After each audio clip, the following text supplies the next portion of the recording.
Grand health alliance Sindh जे सॾ ते सॼी सिंध जी नवाबशाह में DHO ऑफिस साम्हूं सिहत खाते जे समें मुलाज़मनि रिस्क अलाउंस न ॾियण जे हवाले सां एहतजाजी मुज़ाहिरो कंदे सिंध TV न्यूज़ सां ॻाल्हाईंदे चयो त हिते असांजे डॉक्टरनि खे असांजे पैरामेडिकल खे कंहिं बि क़िस्म जे बचाव जा सामान न ॾिना विया, उन्हनि जो को बि तहफ़ुज़ न कयो वियो ऐं नतीजो इहो थियो त रोज़ानो को ॾींहुं ख़ाली न आहे असांजो पैरामेडिकल दोस्त को जेको आहे किथे न किथे जेको आहे सो हुनजी ज़िंदगी वञे थी।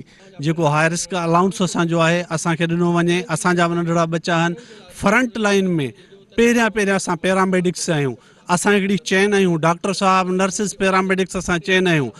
इवन न सिर्फ़ु असीं नॉर्मल स्क्रीनिंग कयूं पिया, बाक़ाइदा जेके इन्फेक्टेड माण्हू आहिनि हुन सां गॾु बि असांजी टेस्टिंग टीमूं कमु कनि पियूं।